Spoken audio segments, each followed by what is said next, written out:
Don't miss a beat, join the notification squad by clicking that bell. You'll get notified every time I upload a video, and be sure to join our Discord to talk and get help with your code.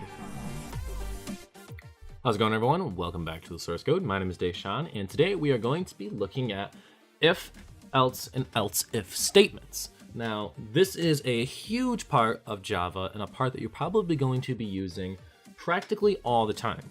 So an if, else, or else if statement is basically just saying if this is true or false, then run it. Else, run this. Or else if this is true or false, run this. So let's go ahead and take a look. So we're going to keep our scanner here because we're going to be doing something pretty interesting with it, right?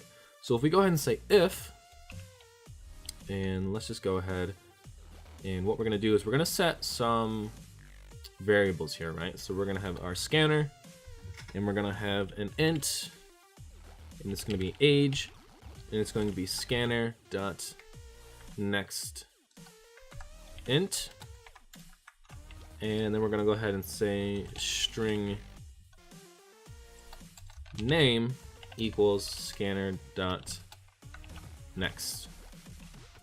And so what this is going to do is this first one here is going to take the scanner's first input, and this is going to take the second input. So we're just going to go ahead and say system.out.println. Fix that. And we're going to say, please enter your age. Okay. And then it's going to ask us for our next input. And so we're just going to copy this and paste this down here. Please enter your name. And it's going to take our second output. And now what we can do is we can go ahead and say if age. So we haven't talked about equality and relational operators yet, but I'll make a video in the future that talks more about it. But we're gonna go ahead and say if age is greater than 18, we're going to run a statement. Or we'll say less than 18 or less than 10. And then we'll say else if age is less than 18, we're gonna run something else. Else, we are just going to have a default. So when looking at an if, an else if, and an else, you can go ahead and just put if, or you can just go ahead and put else right after this if you wanted to run this if there's no other possible parameters, right? But instead, we want to check this, and we also want to check if it's under 18, and then we also want to check if else. And then else is just our default, right? So if the age is under 10, we're going to go ahead and say name plus is only, and we'll say age plus not old enough to enter.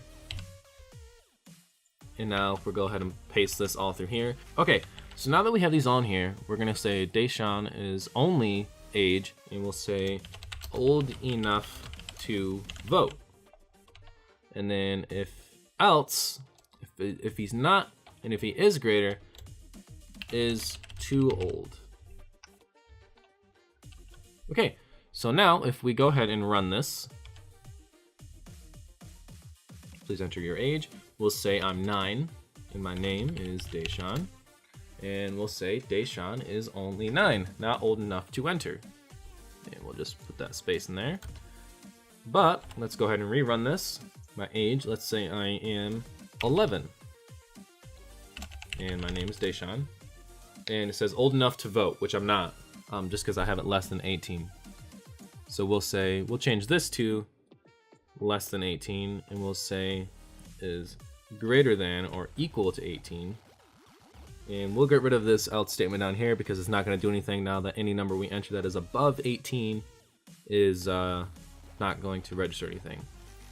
But we're going to go ahead and say, so if age is greater than or equal to 18, we can go ahead and vote. So let's change this to, so let's run this again. And my age, let's say, is 17. And my name is, we'll just shorthand it, not old enough to enter. So we're only 17, we're not 18 yet. But if we go ahead and rerun this, and my age is 18, and my name is Day, is old enough to vote. Sweet. But now let's go ahead and just change this to an else, right? So this is going to be the default. So else, it's just going to run and say, so this is only saying if it's less than 18. So we can go ahead and just change this to is an adult. And if we go ahead and run this, my age is 18. And you can see there is an adult. So a pretty simple way and a pretty simple look into if, else, and else if statements. These will get more complex in the future, but for now, I think this is a pretty good and simple way to start looking at all of this code. Okay, that's all I got for you guys today. If you guys enjoyed this video, be sure to leave a comment, drop a like, and subscribe, and I'll see you guys next time.